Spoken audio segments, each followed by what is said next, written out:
निकला। जज़ा बिनते सुहेल खानज़ादा, आपका निकाह सलार खानज़ादा वल्द राहिल खानज़ादा के साथ सिक्का राजुल वक्त हक महर 50 लाख रुपए तय पाए कि आपका निकाह कबूल है। ऐसे लगा इसने कुछ गलत सुना है। वो खाली नजरों से सबको देखने लगी। इसकी आवाज़ बहुत धीमी थी, जैसे खुद से बड़बड़ाई हो, लेकिन साथ बैठी फरवा ने सुनी थी। सब हैरत से मंजर देख रहे थे। मेहमानों में भी हल्की-हल्की सरगोशियाँ हो रही थीं। जज़ा बोलो, बेटा मौलवी साहब कुछ पूछ रहे हैं। फरवा बेगम ने जज़ा का हाथ को थामा। इसने बेयकीनी से इनको देखा। मगर अम्मी जज़ा, मौलवी साहब को जवाब दो। आदम की भारी गंभीर आवाज़ में उसने अपने भाई को देखा, जो पहली बार इल्तिजा करती नज़रों से इसे देख रहा था।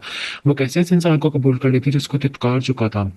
इसका इज्जत नफ्स को बिल्कुल गवारा ना था, मगर सवाल इसके भाई की इज्जत का था। वो कैसे अपनी अना को अपने भाई की इज्जत से ऊपर रखती। आंसू आंखों से निकलकर गालों पर बहने लगे। कबूल है ना चाहते हुए भी इस शख्स को कबूल करेगी। सलार इसे ही देख रहा था। इसके चेहरे के उतार चढ़ाव को महसूस कर रहा था। इसके कबूल है कहने पर एक गहरी सांस ली और टेक लगाकर बैठ गया। इस तरह 3 बार कबूल है कहने पर मौलवी साहब ने निकाह नामा इसके सामने रखा। निकाह नामे पर साइन करते हुए बाकी आंसू आंखों से निकलकर निकाह नामे पर गिर गया। आदम ने इसे सीने से लगा लिया। जैसा के बाद मौलवी साहब सलार की तरफ के और इस तरह कबूल इजाब के मराहल तय हो। कुछ के चेहरे पर इत्मीनान था तो कुछ के चेहरे पर परेशानी। निकाह के बाद सलार उठकर जज़ा के पास बैठ गया, जिसका चेहरा अब सपाट था। आयत तो खुशी से फूले नहीं समा रही थी। ये इसकी बहुत बड़ी ख्वाहिश थी जो बिन मांगे पूरी हो गई थी। अकीदत ने पूरे हफ्ते बाद अर्श को देखा था, मगर इसे नजरें मिलने पर अर्श ने अपनी नजरों का जाविया बदल दिया और यह बात अकीदत के दिल में छुपी थी। मेहमानों को रुखसत करके वो भी अपने घर आ गए थे। जज़ा सलार की गाड़ी में बिल्कुल खामोश सी बैठी थी और सलार बहुत स्लो ड्राइव कर रहा था। क्या आप गाड़ी तेज चला सकते हैं? जज़ा की संजीदगी भरी आवाज़ पर इसने जज़ा की तरफ देखा, जिसकी नज़रें बाहर के मनाज़िर पर टिकी थी। नहीं।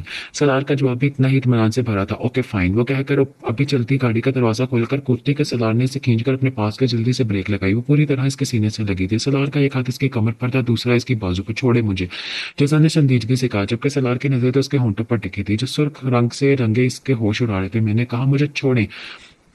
अब की बार आवाज थोड़ी ऊंची थी। सलार एकदम झुका और इसके होंठों को अपने कैद में ले लिया। इससे पहले कि इसके होंठों पर अपना सिर कदम दिखाता, अचानक से अपने पेट में कोई नुकीली सी चीज चुभती हुई महसूस हुई।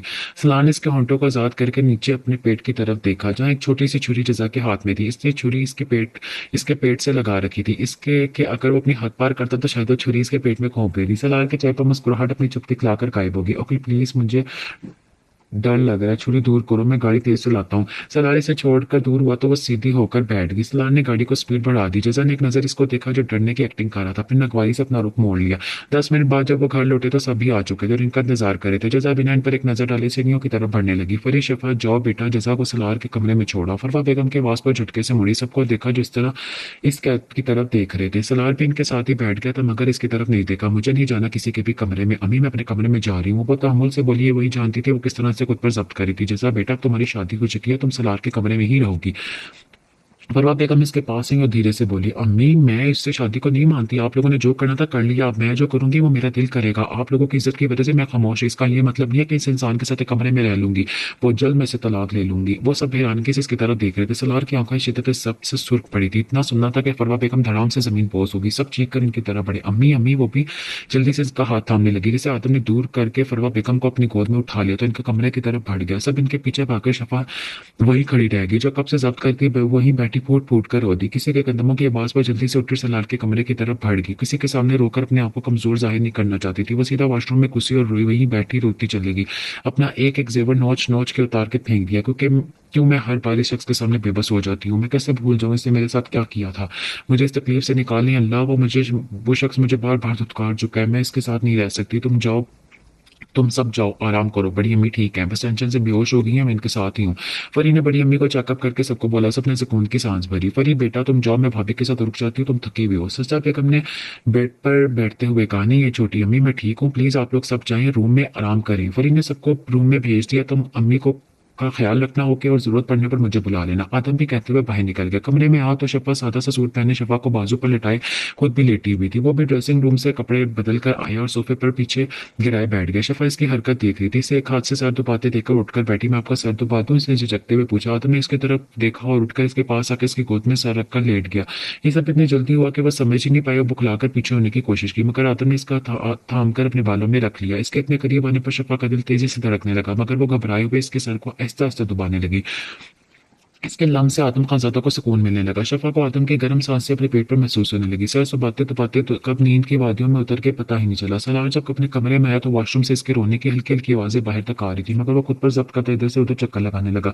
तकरीबन 10 मिनट बाद जब वो कमरे से बाहर निकली तो इसकी हालत देखकर सलार खानज़ादा को खुद पर बहुत अफ़सोस हुआ। मीठा-मीठा सा मेकअप, बिखरे बाल, बिना दुपट्टे का इसका सरापे से ठटकने पर मजबूर कर गया। जैसे ही जज़ा की नज़र इस पर पड़ी, जो ज्वालामुखी बनी इस पर गिरबान पकड़ ली। दोनों की दूसरों को खूंखार नज़रों से देखने लगे। सलार ने एक नज़र इसके हाथ पर डाली जो इसके गिरबान पर थी, और दूसरी नज़र इस पर डाली जो इसे सुस्त नज़रों से घूर रही थी। हाथ हटाओ, सलार ने सख्त लहजे में कहा, मगर सामने भी जज़ा थी जिसने डरना कब का नहीं छोड़ा था। इसे अपने गिरफ्त इसकी गिरबान पर मज़ीद सख्त की। मुझे तलाक चाहिए, अभी के अभी। वो भी इससे ज़्यादा सख्त लहजे में बोली, मगर सलार की बर्दाश्त यहीं तक थी। वो झुका और सख्ती से इसके होंठों को अपनी गिरफ्त में ले लिया और तमाम तमाम तर गुस्सा इन होंठों पर उतारने लगा। जैसा ने अपनी पूरी कोशिश की खुद को छुड़वाने की, मगर सामने गली का कोई लफंगा नहीं बल्कि सलार खानज़ादा था, एक मजबूत इंसान। वो अपना सारा गुस्सा इस पर निकाल कर दूर हुआ। जज़ा का चेहरा शर्म और गुस्से से खतरनाक हद तक लाल हो गया। इसे हरगिज़ सलार से इस बेबाकी की उम्मीद नहीं थी। इसने गुस्से से कमरे की सारी चीजें उठाकर फेंकना शुरू कर दी। सलार ने रुके बिना अपना नाइट सूट लेता वॉशरूम की तरफ बढ़ गया। मिन्नत के रोने पर दोनों की आंखें एक साथ खुली। आदम अपने दोनों हाथ इसके कमर में बांधे इसकी गोद में सर दिए लेटा था। दोनों की नजरें मिली तो शफा का दिल जोर से धड़का। इसने जल्दी से अपनी नजरों का जाविया बदला। आदम भी होश में आया। अभी तक रात में वाली हालत में बैठी थी। वो आराम से इसकी गोद में से उठ गया। उसे शर्मिंदगी हुई, वो पूरी रात इसकी वजह से बैठी रही। शफा के कराने पर इसे शफा की तरफ देखा जो अपना पाँव हिलाने की कोशिश कर रही थी, मगर पूरी रात बैठे होने की वजह से वो कट गया था। आप ठीक है? इसे शफा का पाँव पकड़े चेक करते कहा। नहीं पकड़े प्लीज, मुझे अच्छा नहीं लग रहा। इसने रोते रोते कहा। टांग में इतनी शिद्दत से दर्द हो रहा था कि बर्दाश्त करना मुश्किल हो गया। चुप हो रहे हैं आप। आदम ने इसको सीधा करके लटाया। मतलब जो रो रही थी अपनी माँ को भी रोते देखकर बिल्कुल चुप होकर टुकर टुकर दोनों को देखने लगी। मैं आ रहा हूँ, अभी आप लेटी रही। आधा मिनट को उठाता बाहर निकल गया। 5 मिनट बाद वो वापस आया, दरवाजा बंद करके इसके पास बेड पर बैठ गया। शिफा ने इसे गौर से देखा। लंबा चौड़ा कसरती जसामत वाला वजीहा शख्स अल्लाह ताला ने इसके नसीब में लिखा था।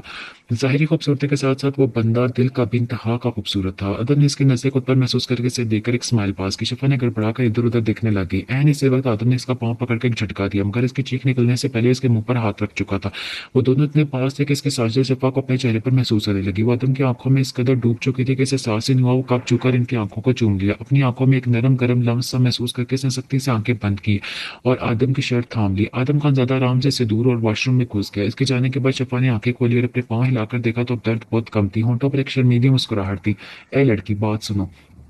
आखिर अपने कमरे से निकल कर नीचे जा रही थी, सजरा बेगम की आवाज पर घबरा कर रुक गई। जी, मेरे बेटे की जिंदगी से निकल जाओ, क्योंकि एक बीवी का रुतबा तो वो तुम्हें कभी नहीं देगा, और वैसे भी मैंने इसका रिश्ता इसके पसंद से इसकी कजन से कर दिया है, इसलिए किसी की खुश फहमी में रहने की जरूरत नहीं। इस घर की बहू एक खानदानी लड़की बनेगी, तुम नहीं। जितना जल्दी हो सके इस घर से चली जाओ, और ये घर का फर्द बनकर घर में यहाँ वहाँ भटकने की जरूरत नहीं है। सच्चा बेगम कहकर रुकी नहीं, वहां से चलेगी। आहनत व शर्मिंदगी से इसका सर झुक गया। इसका दिल किया जमीन फटे हुए इसमें समा जब वो रोते हुए वापस कमरे में भाग गई। इसकी आंख खुली तो वह बेड पर थी। रात वो रोते रोते जमीन पर सो गई थी। कमरा बिल्कुल साफ था। वो इस कमरे में बहुत बार आ चुकी थी। आज एक बीवी के हिस्से से आना वो बर्दाश्त नहीं कर पा रही थी। इतने में दरवाजा बजने की आवाज आई। वो उठी और जाकर दरवाजा खोला। तुम अभी तक रेडी क्यों नहीं आई हुई? फरी ने इसे बिखरी हालत को देखकर कहा। हो जाऊंगी, वो कहकर बेड पर वापस बैठ गई। उठो जजा, सब इंतजार करें, जल्दी से फ्रेश हो जाओ। फरी ने उसे जबरदस्ती उठाकर वॉशरूम में भेजा। थोड़ी देर बाद वो बाहर आई तो खिलाफे मामूल आज वो और गेंजा के लाइट पिंक सूट थी। इसने अपने बाल ड्रायर से सुखाए बिना मेकअप के दुपट्टा उठाकर बाहर निकले। पीछे से फरी से आवाजें देती रहेगी, मगर इसने सुनना था ना सुनना। सब नाश्ते के टेबल पर बैठे थे। इनमें सलाद भी शामिल था। इसने बिना किसी को कोई सलाम किए अपनी कुर्सी संभाली और नाश्ता अपनी प्लेट में डालने लगी। चेहरा बिल्कुल स्पॉट था। सब इसकी तरफ देखने लगे। मगर आदम के इशारे पर सब ने खामोशी से नाश्ता शुरू किया। इसकी हरकत पर सलार को गुस्सा तो बहुत आया, मगर चुप रहा। वो क्यों अपने मसले को कमरे में कह के बाहर शो कर रही थी। इसे कभी भी छोटी छोटी बातों की वजह से फैमिली को तंग करना अच्छा मुझे लगा। उसने आसपास नजर दौड़ाई, मगर वैसे कहीं नजर नहीं है। वो नाश्ता करके उठा और अपने कमरे की तरफ बढ़ गया। पिछले कुछ दिनों से इसने दूसरे कमरे में अपना डेरा जमाया हुआ था। वहां इससे अपना सामान वगैरह उठाकर ऑफिस के लिए निकल गया। बेटा नाश्ता ठीक से करो। फरवा बेगम ने इसे दो नवाले जहर मार करके उठते देखकर कहा, मगर इसे जवाब नहीं दिया और अपने कमरे में चली गई। सबको इसका रवैया बहुत चुभा। हाँ, इसके साथ गलत हुआ था, मगर इसमें इसका किसी का भी कसूर नहीं था। वो इसका फरवा बेगम के साथ ऐसा रवैया किसी को भी पसंद नहीं आया। फरवा बेगम की आंखों में आंसू आ गए। जो सलार ने गुस्से से देखा और वहां से उठ गया। कमरे में दाखिल हो तो अपने कमरे में नहीं थी। खाली कमरा देखकर इसका दिमाग घूम गया। सलार ने गुस्से से ड्रेसिंग टेबल पर मौजूद सामान को जमीन पर फेंका। बेचैनी से कमरे में टहलने लगा। इसका दिल किया जाकर इस लड़की का गला दुपा दे जो खुद के साथ साथ इसका भी तमाशा बना रही थी। आज जो सलार को सब बताना चाहती थी इसको गुस्से में देकर वापस चलेगी। बलाज अब अक्सर इसके हॉस्पिटल के बाहर आने लगा था। वो कुछ बोलता नहीं था, मगर इसकी नजरों से वो बहुत खौफजदा हो गई थी। वो अपने भाइयों को बताना चाहती थी मगर हालात ऐसे हो गए, इसे मौका ही नहीं मिला। जैसा सारा दिन अपने कमरे में बंद रही, इसने किसी से बात नहीं की। आदम के कहने पर किसी ने भी इसको नहीं छेड़ा, अकीदत से भी अपने कमरे से बाहर नहीं निकली। सबने इसे बुलाया मगर इसने तबीयत खराबी का बोलकर मना कर दिया। घर का माहौल सगवार सा हो गया, मर्द सारे अपने अपने काम पर चले गए थे। भाभी मुझे माफ कर दे, मुझे पता नहीं था मेहमान भाई हमारे साथ ऐसा कुछ करेंगे। अगर मुझे पता होता तो मैं कभी भी इस रिश्ते का जिक्र नहीं करती। मुझे जैसा अपनी सगी औलाद की तरह अजीज है, मेरा यकीन करने। सजदा बेगम और फरवा बेगम रात खाने की तैयारी कर रहे थे। वहाँ सजदा बेगम ने शर्मिंदगी से कहा, वफरी भी वहाँ मौजूद इनकी मदद करी थी। अरे सजदा कोई बात नहीं, बस ये नसीब में था, तुमने अच्छा सोचा था, तुम्हारा कोई कसूर नहीं। मगर रहमान भाई की फैमिली ने अच्छा नहीं किया, इनको मेरा दिल माफ नहीं करेगा कभी भी। फरवा बेगम की बात पर सजदा बेगम इसके गले लगी। इसने कमरे में दाखिल होकर अपनी शर्ट और शूज उतारे थे कि दरवाजा बजने लगा। इसे लगा सलार होगा। इसने जैसे दरवाजा खोला, सामने कीरत को देखकर इसे हैरत का झटका लगा। रात के 12 बजे इसका यूं कमरे में आना अर्श के लिए काफी शॉकिंग था। अकीदत की पहली नजर इसके सीने पर पड़ी। नजर उठाकर देखा तो वह हैरत से इसे देख रहा था। वो शर्मिंदगी से इसे मुड़कर वापस जाती कि अर्श ने खींचकर इसे अंदर किया और दरवाजा बंद करके इसके साथ लगा लिया। अकीदत घबरा कर इसके बाजू पर हाथ रख दिया मगर इसे निगाह मिलाने की हिम्मत न हुई। खुद को छुड़वाने की कोशिश करने लगी। निकाह के बाद ये इनकी पहली तन्हाई में मुलाकात थी। इनकी क्लोन की खुशबू अकीदत के हवासों पर सवार होने लगी। इसने अपनी आंखें जोर से मीच ली। वो इससे बहुत लंबा था, इस वक्त वो सिर्फ इसके कंधे तक आ रही थी। वो सब भूल गई कि वो किस लिए इसके पास आई थी। इसका असर इस पर इस तरह हुआ था कि वो मजीद वहां रुकी थी, गिर जाएगी। अर्श खानजादा की नजर इसके लरसती पलकों पर की, जो रक्स करती हुई बहुत हसीन लग रही थी। वो भूल गया था अपनी माँ से किया वादा। इसे याद था तो बस इतना कि वो इस निकाह में इसकी बीवी है। प्लीज जाने दें। वो इससे खुद से दूर ना जाते देखकर लड़खड़ाते लहजे में बोली। अर्श ने इसे खींचकर खुद के पास के इसके बालों में सर छुपाने लगा। कीरत के वजूद में सनसनी सी दौड़ गई। धड़कनों को शोर में वजह से कुछ समझ नहीं पाई। इसे इस कदर बेपाकी की उम्मीद अर्श से नहीं थी। वो एक सुलझा हुआ इंसान था। वो पूरा एक महीना इसके साथ काम करती थी, लेकिन अकीदत को कभी भी इसकी नजरों में गंदगी नहीं दिखी थी। आज वो ऐसी हरकतें क्यों कर रहा था? अगर वो इसे बीवी मानता था तो इस तरह निकाह करके लावारिस नहीं छोड़ देता। इसने एक बार भी मुड़कर नहीं पूछा तुम कैसी हो। और आज जब उसका खुद खुद इसके कमरे में आई तो वो हक जमा रहा था। तो क्या इसकी ताई ने सही कहा था? ये सोच आती आंखों में मिर्चे से बने लगी। अरसे की सोच से अनजान बदोशी में इसकी गर्दन में झुका अपने होंठों का लम्स छोड़ने लगा। कीरत के कानों में सजदा बेगम, ताई, अम्मी दोनों की बातें मिलकर गुटमुट होने लगी। अर्श ने कंधे से इसकी शर्ट से कर वहां अपने लब रखने लगा। कीरत की आंखें झट से खोल कर अपना पूरा जोर लगाकर उसको धक्का दिया। वो जो पूरी तरह मदोश है, इसके यूं झटकने पर होश में आया। हैरानी से इसे देखने लगा। बिखरे बाल, कानों पर आंसुओं के निशान, गर्दन से खिसकी हुई शर्ट। इसे खुद पर अफसोस हुआ और अपना रुख मोड़ गया। मैं तैयार हूँ। हकीकत की बात में इसने हैरत से मिटकर इसे देखा, जो अपना दुपट्टा उतार कर फेंक चुकी थी। अर्श हैरानगी से इसे देखने लगा। वो क्या समझ रही थी? वो क्यों कर रही थी? किस बात के लिए तैयार हो तुम? सीधा आपसे तुम पर आ गया था, जो जो आप चाहते हैं। मगर इसके बाद आप मुझे तलाक दे देंगे और इस घर से जाने देंगे। जिस कदर रिटाई से बोली थी अर्श का दिल किया इसे मुंह लाल कर दे। वो इसे क्या समझ रही थी? वो जहराना तेवलिया इसकी तरफ बढ़ा, इसका मुंह दबोच लिया। इसके हाथों में इतनी सख्ती थी, अकीदत को लगा इसका जबड़ा टूट जाएगा। अकीदत ने इसके हाथ पर मारना चाहा। समझ क्या रखा है मुझे? मैं हवस का मारा हूँ जो तुम्हारे जिस्म को इस्तेमाल करके तुमसे निकाह किया और सब इस्तेमाल जब इस्तेमाल कर या तो छोड़ दूंगा बेगैर। तो मैं बोलो किसने इतना जहर भरा है इस तुम्हारे दिमाग में? अर्श ने उंगली से इसके माथे पर मारते कहा। इतना पोलाइट दुखने वाला अर्श खानजादा का ये रूप तो वो सोच भी नहीं सकती थी। दर्द और घबराहट से इसकी आंखें आंसू से बहने लगी। तुम पर मेरा हक है, मैं जब चाहूँ तुम्हारे करीब आ सकता हूँ। इसके लिए मुझे तुम्हारी या किसी की इजाजत की जरूरत नहीं है। अगर तुम्हें टाइम दे रहा हूँ तो सिर्फ इस बात को एक्सेप्ट करने के लिए, क्योंकि मुझसे आजादी तो तुम्हें मरकर भी नहीं मिलेगी। दोबारा अगर तलाक का नाम लिया तो तुम्हारी जुबान खींच दूंगा, समझी? अर्श अपना गुस्सा इस पर निकाल कर दूर झटका। वो गिरते गिरते बची। एक नजर इस पर डालकर अपना दुपट्टा उठाए भागती हुई निकल गया। अर्श को लगा वो पागल हो जाएगा। वो इतना गलत कैसे सोच सकती इसके बारे में? वो वॉशरूम में जाकर ठंडे पानी के नीचे शावर लेने के लिए खड़ा हो गया। वो इसके लिए यहाँ अपनी माँ से कर रहा था और बजाय से समझाने के खुद इसे जान छुड़ाना चाहती थी। ये बात अर्श जैसे धीमे मिजाज के शख्स को गुस्सा दिलाने के लिए काफी थी। वो इसकी पहली नजर की मोहब्बत थी। इसे इसकी पाकिज़गी और हया पसंद आई थी। आज वो कैसे से एक हुस्न परस्त शख्स समझकर अपनी जान पेश कर रही थी, सिर्फ आजादी के लिए। वो हकीकत को बहुत अच्छे से समझ गया था। इसे यकीन था ये सब इसने किसी की बातों की वजह से किया होगा। मगर क्या वो अर्श को नहीं जानती थी? क्या वो इससे एक ऐसा इंसान समझती थी जो सिर्फ जिस्म का भूखा हो? वो काफी देर तक इंतजार करता रहा, मगर 1 बजने पर भी वो कमरे में नहीं आई। तो वो अपने कमरे से निकलकर जजा के कमरे की तरफ भड़ गया। दरवाजा लॉक था, मगर सामने भी सलार खान ज्यादा था, जिसे अपने काम में महारत हासिल थी। इसने एक पिन की मदद से लॉक खोला और कमरे में दाखिल हो गया। जैसा पूरे शान से अपने बेड पर लेटी थी, नींद में थी। वो कदम ब कदम चलता इसके पास गया, अपने बाजू में उठाकर कमरे से निकल गया। खुद की नींद में हवाओं में महसूस करके से झट से आंख खोली तो वो खुद को सलार के बाजू में पाया। घटिया इंसान, छोड़ो मुझे, नीचे उतारो। वो चीखी थी। आधी रात को इसका यूं बिना डरे चीखना सलार को एक आंख नहीं पाया था। अब आवाज नहीं आनी चाहिए तुम्हारी। सलार सख्त लहजे में बोलता अपने कमरे में दाखिल हुआ और इसे बेड पर उतारा। जैसा गुस्से में कायर्स के सीने पर मुक्के बरसाने लगी। तुम्हारी हिम्मत कैसे हुई मुझे उठाने की? सलार ने एक नजर इसे देखा। ब्लैक कलर के नाइट सूट पहने वो बहुत क्यूट लग रही थी। सलार ने इसका हाथ थाम लिया और खींचकर अपने पास के इसके होंठों पर लब जमाए अपनी तिश्तगी मिटाने लगा। इसने सलार के पीठ पर नाखून गाड़े मगर वो फिर भी दूर नहीं हुआ। जब अपनी हर कोशिश नाकाम होने लगी तो इसने खुद को ढीला छोड़ दिया। सलार को जब लगा वो सांस ही ले पा रही तो वो आराम से इसे दूर हुआ। जजा ने इसकी तरफ नहीं देखा और खामोशी से जाकर बेड पर लेट गई। आइंदा हमारा जो भी मसला हो तुम इस कमरे के बाहर नहीं लेकर जाओगी। आई समझ सलार ने इसकी तरफ देखकर कहा जो करवट के बल लेटकर आंखें मूंद चुकी थी, लेकिन इसने कोई जवाब नहीं दिया। सलार ने भी इसे तंग नहीं किया, दूसरी तरफ आकर लेट गया। इसके लेटने ही जजा के कब से रुके हुए आंसू बह निकले। इंसान कितना बेबस हो जाता है बस एक फैमिली की इज्जत के लिए, और इस फैमिली की इज्जत को बरकरार रखने के लिए इसे अपनी इज्जत नफ्स को और अन्ना को मारना पड़ता है। अगर इसके बस में होता तो वो अपनी जान दे देना बेहतर समझती। सलार खानजादा के निकाह में जाने से पहले वो कमजोर तो नहीं थी, वो क्यों इतनी बेबस हुई? इसे इस पल से नफरत महसूस हुई। सलार इसकी तरफ करवट लिए लेकर लेटा था मगर जजा इसकी तरफ पीठ थी। अपने कमरे में यह इजाफा बहुत अच्छा लग रहा था और थोड़ी देर पहले जो सुकून इसे मिला था वो सोच कर ही चेहरे पर मुस्कुराहट बिखर गई। वो जानता था इसने जजा के साथ गलत किया था मगर अब तो सब ठीक हो गया था। अब वो क्यों सब भूलकर खुद को नॉर्मल नहीं कर रही थी। माजी बचपन से लेकर जवानी तक ही जजा सबसे ज्यादा सलार के करीब रही। इसने एक बार फरवा बेगम और शाहीन बेगम को कहते सुना था कि जजा सलार की दुल्हन बनेगी। बचपन से ही ये बात इसके कच्चे जहन में बैठती चलेगी। जैसे जैसे वो जवानी की दहलीज पर कदम रखती कि ये पसंदगी मोहब्बत में बदल गई। एक बार इसे कुछ लड़कों ने छेड़ा था जिस पर सलार ने इसके सामने इन लड़कों की बहुत धुलाई की थी और इसे सिखाया था कि अपनी हिफाजत कैसे करनी है। और ये भी बताया था कि बात जब इज्जत पर आ जाए कोई माफी नहीं। सलार का इसका ख्याल रखना कहीं ना कहीं इस मासूम के दिल में ये बात डालता था कि सलार भी इसे पसंद करता है। वो 18 साल की थी और सलार 27 साल का था और अपने कॉलेज की गर्ल्स के साथ लंच पर आई थी।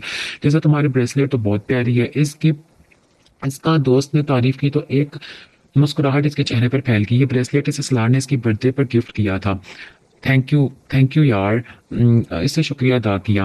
अभी इसने दूसरा नवाला मुंह में डाला ही था कि पीछे से किसी की खिलखिलाहट की आवाज आई। इसने खिलखिलाहट में किसी और शख्स की आवाज भी शामिल थी। इसने झटके से मुड़कर देखा तो सलार खानजादा था जो एक लड़की के साथ काफी क्लोज बैठा मुस्कुराकर बात कर रहा था और वो लड़की बात बात पर इसके हाथ पर अपना हाथ मार रही थी। ये सब देखकर इसे अपने अंदर दर्द की एक लहर तेज सी उठती महसूस हुई। आंखों में ढेर सारा पानी जमा गया। वो गुस्से से इसके टेबल पर पहुंची। उठो यहाँ से। वो खुनख्वार नजरों से दोनों को घूरते हुए इस लड़की से बोली। सलार ने हैरानगी से जजा को लहजा देखा। जजा तुम यहाँ किसके साथ आई? सलार ने इससे पूछा मगर वो जवाब देने के बजाय इस लड़की को नफरत से देखने लगी। सलार तुम जानते हो इसे कौन है? ये क्या तुम्हारी बहन है फातिमा जो सलार की यूनिवर्सिटी फ्रेंड थी? इसने पूछा। जजा के तो सर पर लगी तलवों पर भुजी। वो गुस्से से एकदम उठी एक कदम और करीब गई। Stay away from Salaar because he is only mine. चबा चबा कर इस लड़की की आंखों में देखकर बोली। सलार खानजादा तो इसके अल्फाज पर अपने कद से हिल गया। जजा कैसे इसके लिए इस तरह के अल्फाज इस्तेमाल कर सकती है? जरूर इसने गलत सुना होगा। इसने जजा का हाथ पकड़ लिया, अपने सामने किया। क्या कहा तुमने? दोबारा कहो। इसे पूरी उम्मीद थी कि इसने गलत सुना होगा। आप बस मेरी हैं, मैं आपके साथ किसी भी लड़की को बर्दाश्त नहीं करूंगी। वो उससे नजरें हिलमिलाए पूरे एतमाद से बोली। अपनी बकवास बंद करो, दिमाग ठीक है तुम्हारा? इसके दिल कर रहा था दो रख के इस गाल पर थप्पड़ लगाए। इसने सख्ती से जजा का हाथ पकड़ो खींचते हुए बाहर लिया। गाड़ी का दरवाजा खुल के इस अंदर फेंका पटका और गाड़ी स्टार्ट कर दी। स्टीयरिंग पर इसके हाथ सख्ती से जमे हुए थे। हाफ स्लीवलेस टी शर्ट से इसके बाजू की उभरी हुई नसें वाज़ेह हो रही थी। जजा की समझ में इसका गुस्सा नहीं आया। वो दरवाजे से लगकर खौफजदा निगाहों से इसे देखने लगी। इसने घर के बाहर गाड़ी रोकी और बिना इसकी तरफ देखे इसे गाड़ी से निकल जाने का कहा। जजा ने मौका गनीमत जाना गाड़ी से उतरकर अंदर भागी। आज 2 दिन हो गए थे मगर सलार घर नहीं आया था। वो हर तरफ से बुलाई बुलाई फिर रही थी।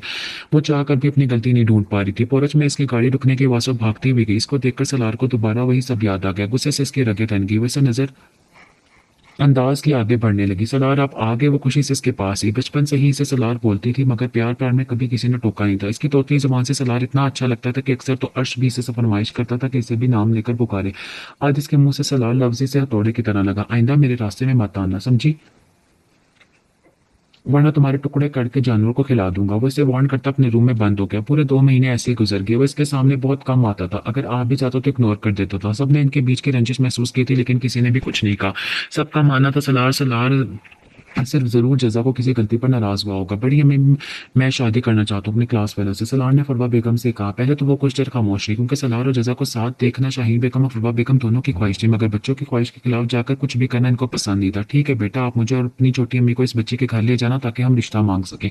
वो गहरी सांस लेकर बोली। इन्हें दुख जरूर तो हुआ था मगर जबरदस्ती रिश्ते नहीं बनते। जजा जो अम्मी के कमरे में आई थी दरवाजे से इनकी बातें सुनते रोते हुए वापस भागी। वो मेरे साथ ऐसा कैसा कर सकते हैं? वो तो मुझसे मोहब्बत करते हैं। वो सबसे ज्यादा मुझे प्यार देती हैं। वो अपने कमरे में अंधेरे में बैठी रो रही थी। वो जरूर मुझसे नाराज होंगी क्योंकि मैंने रेस्टोरेंट में इनकी फ्रेंड से बदतमीजी की। वो मैं इन्हें मना लूंगी। वो ये सब मुझे चलाने के लिए कर रहे हैं, मैं जानती हूँ, मगर मैं इनको मना लूंगी।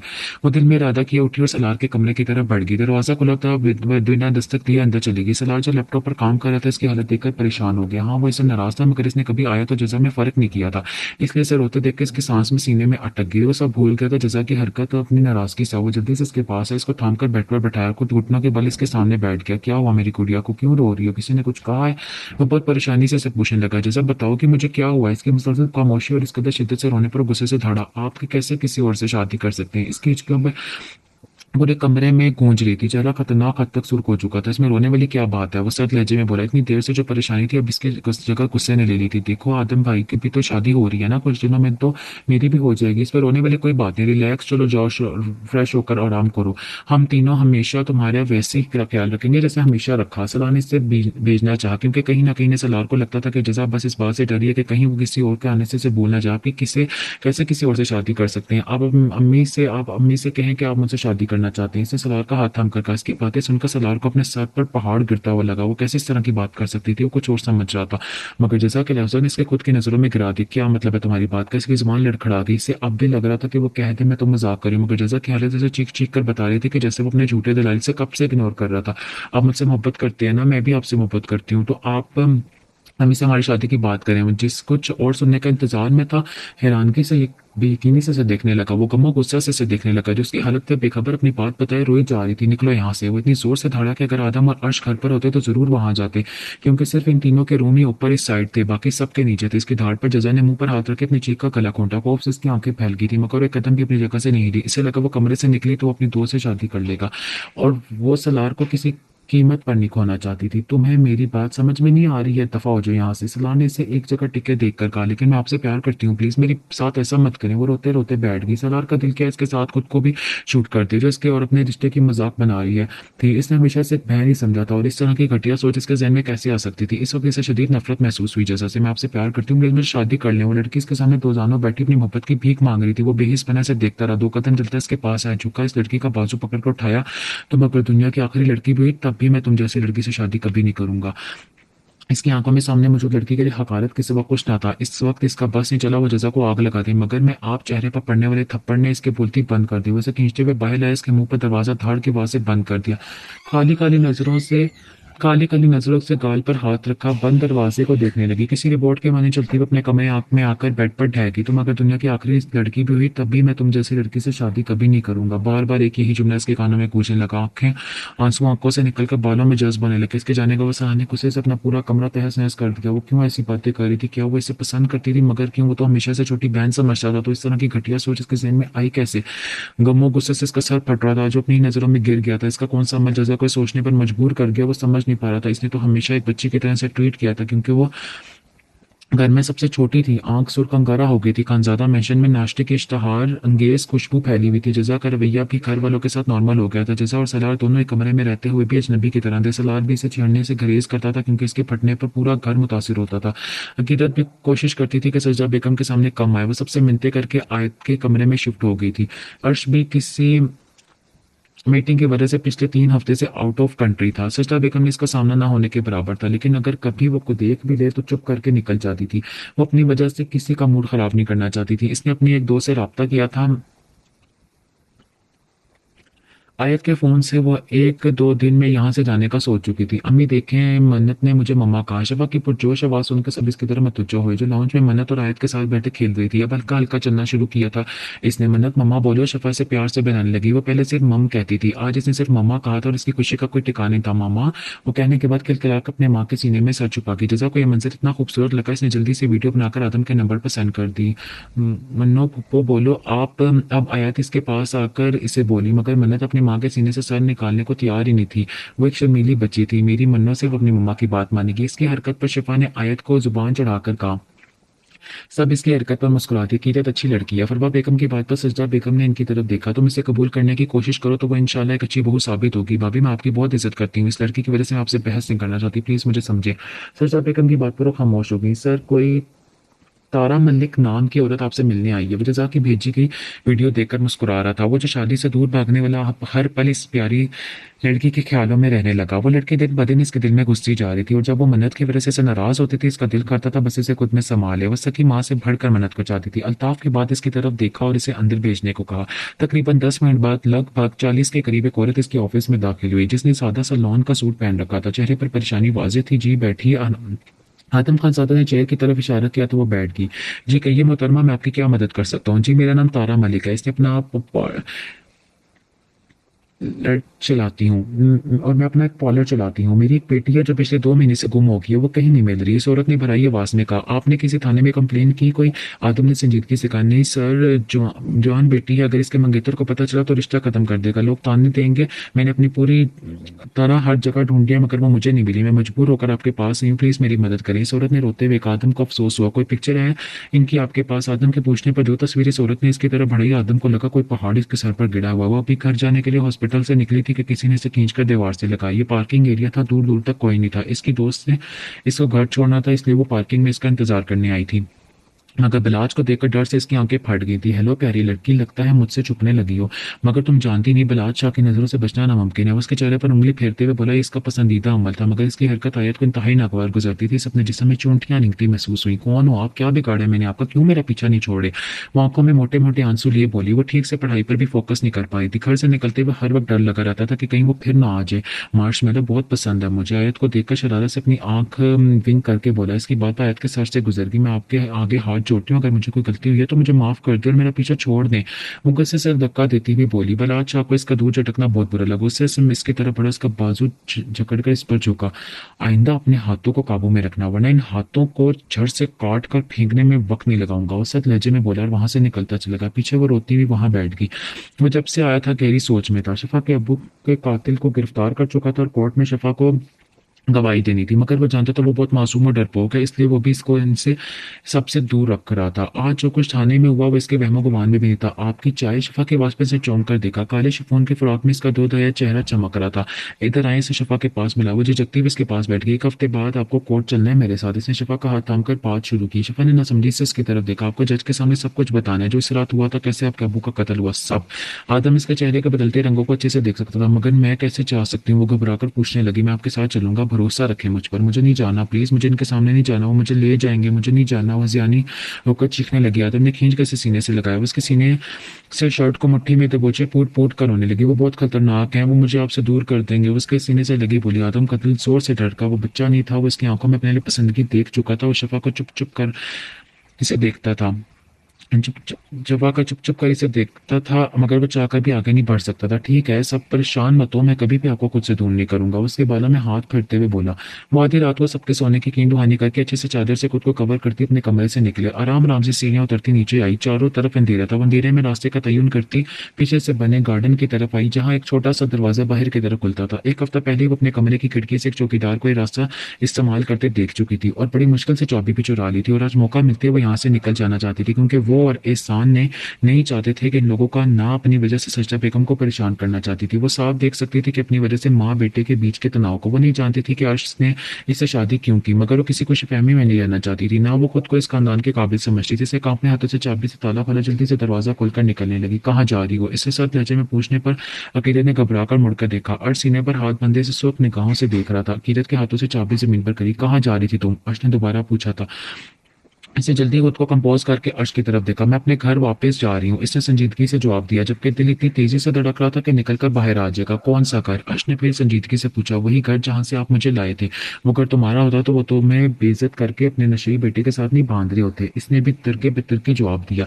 दिल तो कर रहा था गला दबा दिया, अगर वो ऐन वक्त पर नहीं पहुंचा तो क्या हो जाता। मैं जहां भी जाऊँ आपको कोई हक नहीं मुझसे सवाल जवाब करने का। मुझे इस घर में नहीं रहना तो नहीं रहना, कहकर दोबारा से दरवाजा से निकलने लगी। मगर अर्श ने इसका बाजू सख्ती से जकड़ा, खींचते हुए अपने कमरे में लिया। हक की बात कर रही हूँ ना तुम, आज मैं बताऊंगा मैं क्या हक रखता हूँ तुम पर। वो इसे बेड पर धक्का देता अपनी शर्ट उठाने लगा। इसके लिए सोच ही जानलेवा थी, अगर वो घर से निकल जाती तो कहाँ ढूंढता इसका। वो जो अपनी माँ के लिए इससे लड़ा था, क्या सोचती, क्या इज्जत रह जाती इसके घर में। उसे बेड पर धक्का देता अपनी शर्ट उठाने लगा। इसके लिए सोच जानलेवा थी कि अगर वो घर से निकल जाती तो वो कहाँ ढूंढता इसको। जो अपनी माँ से इसके लिए लड़ा था, क्या सोचती वो, क्या इज्जत रह जाती इसके घर में। शर्ट को उतार के वो बेड से उठकर भागने लगी, मगर अर्श ने इसके कमर से पकड़कर बेड पर फटका। वो इस पर झुक गया। इसके लम्स में इस कदर शिद्दत थी कि अकीदत को लगा वो यही मर जाएगी। इसे अपने मुंह में खून का जायका महसूस हुआ तो इसकी सांसों का जारी देता इसकी गर्दन पर झुक गया। प्लीज छोड़ें, मुझसे गलती हो गई, छोड़ें।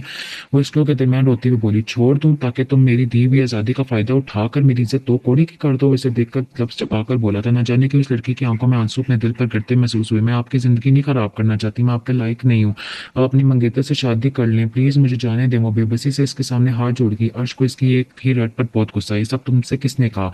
मुझे किसी ने नहीं कहा। मैं आपके साथ नहीं रहना चाहती। आप अपनी मर्जी से शादी कर लें। वो अभी तक अपनी बात पर टिकी थी। अर्श उठकर बैठकर किरत को बिठा लिया। इसके बिना दुपट्टे के सरापे को देखकर अर्श ने अपनी नजरें झुकाई। वही जानता था इसने खुद को कैसे रोका हुआ था। तुम चाहती हो कि मैं किसी और से शादी कर लूं, तो वो मेरा जब दिल करेगा मैं करूंगा। इसके लिए मुझे तुम्हारी इजाजत की जरूरत नहीं मग, लेकिन तुमने मरना जीना मेरे साथ है। अगर आज के बाद तुम इस घर से बिना मेरी इजाजत के निकली तो तुम्हें जिंदा जमीन में गाड़ दूंगा। आज के बाद तुम इस कमरे में रहोगी, समझ आई बात? मेरी बीवी हो, बीवी की तरह रहो। मेरे सर पर मुसीबत बनकर मत नाचो। इसके साथ लहजे पर कीरत को अपने जिस्म में सनसनी सी दौड़ती महसूस हुई। अर्श उठा और चेंज करके बेड की एक तरफ लेट गया। इससे आंखें बंद किए देखकर कीरत वहां से एक तकिया उठाकर सोफे की तरफ बढ़ने लगे। अगर तुम नहीं चाहती हो मैं तुम्हें उठाकर बेड पर लाऊं तो कुछ शराफत से आकर यहाँ लेट जाओ, और अगर मुझे आना पड़ा तो अच्छा नहीं होगा। अर्श की धमकी पर वो जल्दी से कोने में होकर लेट गई। अर्श लाइट बंद करता आंखें मूंद गया। कीरत का जिस्म हौले हौले लच रहा था। इसकी कुटी कुटी सी सुस्कियां ऐसे सुनाई दे रही थी। जब मजीद बर्दाश्त ना हुआ तो इसे खींच कर अपने सीने से लगाकर खुद में भींच लिया। डिस्टर्ब मत करो। अर्श की सरगोशी पर वो सख्ती से आंखें मींच के फ्रेश होकर आई तो वो बेड पर बैठा लैपटॉप पर काम कर रहा था। कल इसको बहुत बड़ी कंपनी के साथ मीटिंग थी। इसे उम्मीद थी कि इसकी मीटिंग सक्सेसफुल हो गई। इसने एक नज़र बालों में ब्रश फेरती जजा को देखा, जो ब्राउन कलर के ट्राउजर शर्ट में लापरवाही से बैठी थी। एक ही कमरे में रहते हुए इसकी इस तरह अजनबियत से रहना बहुत मुश्किल था। एक ही बेड पर सोते हुए भी वह नदी के दो किनारों की तरह थे। वो लड़की इसके दिल पर पूरी तरह सवार होने लगी थी। वो उठी और बेड पर अपनी साइड आकर लेट गई। अपनी मोहब्बत इस तरह मुंह मोड़कर रखना आसान तो इसके लिए भी ना था, मगर वो कभी भूल नहीं पाती थी कि इस कमरे से सलाह ने इसे बेइज्जत करके निकाला था। जो बेइज्जती धुतकार इससे अपनी मोहब्बत की वजह से बर्दाश्त की थी, वो कभी नहीं भूल सकती थी। वो कब से इसकी नजर अपने जिस्म के आर पर होते महसूस करी थी। सलाह ने इसका हाथ पकड़ा तो उसे 440 वॉट का झटका लगा। वो घबरा कर खड़ी हो गई, हैरानगी से इसे देखने लगी। वो खमार लूद निगाहों से इसे देख रहा था। क्या बदतमीजी आई है, वो इसे खून ख्वार नजरों से देखते हुए बोली। सलाह ने इसे जवाब देने की बजाय इसका हाथ पकड़ के इसे खुद पर गिरा दिया। न जाने क्यों इस लड़की के सामने अपना आप इसे कमजोर सा महसूस हो रहा था। जैसा ने टसपटाकर इसके ऊपर से उठने की कोशिश की, मगर सलाह ने इसके बालों में हाथ फंसाकर इसे खुद पर झुकाया। इसकी सांसों को अपनी सांसों में ढेरने लगा। इसके लम्स में इस कदर बेकरारी थी कि जैसा चाह कर भी खुद को छुड़वा नहीं पा रही थी। इस वक्त रिश्ते का एहसास और हक मिल्कियत इस पर इस कदर छाया हुआ था कि वो बस इसको पा लेना चाहता था। एक पल को लिए इससे दूर हुआ। जैसा ने पहले हैरानगी से देखा, फिर इसके चेहरे पर तंजिया मुस्कुराहट फैल गई। जो शख्स मुझ पर थूकना पसंद नहीं करता था, जो मुंह लगाने को तैयार हो गया। तो आखिर तुम भी आम मर्दों की तरह निकले ना, बड़ी बड़ी बातें करने वाली। आखिर अंधेरी रात में तुम्हें एक लड़की का ही वजूद चाहिए। वो तंजिया मुस्कुराहट में बोलती इसके मूड का बेड़ा गर्क कर चुकी थी। तुम्हें क्या लगता है सबके सामने अच्छा बनने का डराना करके तुम में महान बन जाओगे? तुम क्या समझ रहे हो जैसा तुम चाहोगे वही होगा? हो तुम पहले से ही हवस के पुजारी। वो जो खुद पर सबके इसके कड़वे अल्फाज बर्दाश्त करता, इसके आखिरी लफ्ज़ में जल्दी कर तेल पर काम किया। वो अपना हाथ का जोरदार थप्पड़ इसके मुंह पर मारा था। जजा लहरा कर बेड पर गिरी थी। थप्पड़ इतना जोरदार था कि कुछ पल के लिए जजा का पूरा चेहरा सुन हो गया। Shut up, just shut up. इसने वही हाथ दीवार पर मारा था। दीवार पर लगी पेंटिंग गिर कर टूट गई थी। उसके हाथ से खून पल पल निकलने लगा। वो जितनी मजबूत सी मकर इस सलाह जिसका दर गुस्से में था, उसकी सीटी गुम हो गई थी। वो हजार बार कह चुका था तुम्हें वो सब मैंने नहीं किया था, तुम्हें वो सब मैंने नहीं किया था। इतने में इतना ही हवस का मारा होता तो आज तुम पिछले 2 महीने से मेरे कमरे में इस कदर महफूज नहीं होती। वरना चाहते हुए भी सफाई दे गया था। जैसा आई एम सॉरी, मैं तुम पर हाथ नहीं उठाना चाहता था, लेकिन मेरा यकीन करो मैंने वो सब नहीं किया था। तुम्हें गलत फहमी हुई है क्या? कभी मैं तुम्हें मुझसे अनकंफर्टेबल फील हुआ? बताओ मुझे, मैं कैसे एक लड़की की इज्जत के साथ खेल सकता हूँ? बैठ कर इसके चेहरे के हाथ का प्याला बनाए से पूछने लगा। आंखें शर्मिंदगी से सुर्ख हो रही थी। जैसा इसे नरम पड़ता देकर इसके हाथ झटके दूर होकर खड़ी होगी। मुझे तुम्हारे साथ नहीं रहना ना, मुझे तुम्हें कोई इंटरेस्ट है। मुझे फर्क नहीं पड़ता कि तुम क्या हो क्या नहीं। मैंने शादी सिर्फ अपनी फैमिली की वजह से किया। अगर तुमने मेरा फायदा उठाने की कोशिश की तो सब तहस नहस कर दूंगी। इंतहाई बदतमीजी से चबा चबा कर बोली। आज इसने दूसरी बार इस पर हाथ उठाया था। वो गुस्से में से धक्का देकर वॉशरूम में बंद हो गई। सलार भी कमरे से निकलता चला गया। उस पर हाथ नहीं उठाना चाहता था, मगर वो इस हद तक बदतमीजी कर जाती थी वो खुद पर कंट्रोल नहीं कर पाता था। इसने जोर से अपना जख्मी हाथ स्टीयरिंग पर मारा। पूरी रात इसने बाहर आवारा करती में गुजारी थी। तुम्हारे हाथ में क्या हुआ है? अर्श ने सलार के जख्मी हाथ को देखकर परेशानी से पूछा, जिसने पट्टी करने की जहमत नहीं की थी। कुछ नहीं, बस जरा सी चोट लगी है। सलार ने अपना हाथ इसके हाथ से निकाला। बकवास मत करो, मुझे दवाई लगाएं तो खराब हो जाएगा। अर्श ने इससे घूरा और ड्रायर में फर्स्ट एड बॉक्स निकाल के इसमें दवाई लगाकर पट्टी करने लगा। इसे टाइम दो, सब ठीक हो जाएगा। अर्श कहकर वॉशरूम में चला गया, हाथ धोने लगा। सलार ने इसे घूर कर देखा। रात को तुम अपनी बीवी के साथ कहाँ हनीमून मनाने जा रहे थे? सलार ने इसे शरारती नजरों से देखा तो इससे सब फिर से वो सब याद आने लगा। भाग रही थी घर से, कहती है मेरे साथ नहीं रहना और मैं अपनी मंगेतर से शादी कर लूँ इसे छोड़कर। अर्श ने इसे कुछ भी नहीं छुपाया। देखो अर्श जो भी है, लेकिन तुम इनके बजाय छोटी अम्मी को राजी करने की कोशिश करो। जब इस तरह घर में रहते हुए इसे लग रवैया मिलेगा तो जाहिर सी बात है इनके दिमाग में हजार तरह की बातें आएंगी। यार मैं अम्मी को हर तरह से मनाने की कोशिश कर रहा हूँ, लेकिन वो मेरी बात समझने को तैयार ही नहीं है। इनकी बस यही जिद है कि मैं ईशा से शादी कर लूँ। तुम जानते हो कीरत के आने से पहले मैं ईशा से शादी नहीं करना चाहता था, क्योंकि वो लड़की मुझे नहीं पसंद। इसकी हरकतें हम खुद देख चुके हैं, मगर अम्मी मुझसे नाराज हो गई हैं और मैं इनकी ये नाराजगी बर्दाश्त नहीं कर पा रहा। इसने बेबसी से कहा, चल कोई नहीं, परेशान नहीं हो, सब ठीक हो जाएगा। मेरे पास एक प्लान है वैसे छोटी अम्मी को मनाने का। क्या? अर्श ने पूछने पर जब सलार ने बोला तो अर्श ने इसे एक जबरदस्त घूरी से नवाजा। शाम का वक्त था। शिफा परेशानी से अकेली गार्डन में बैठी थी। घबराहट से इसके चेहरे से आया थी। जैसा इसे देखकर वहीं आ गई। क्या बात है, परेशान हो तुम? इसने शिफा से पूछा। इसे कभी भाभी तो कभी शिफा कहकर पुकारती थी। नहीं तो मैं ठीक हूँ।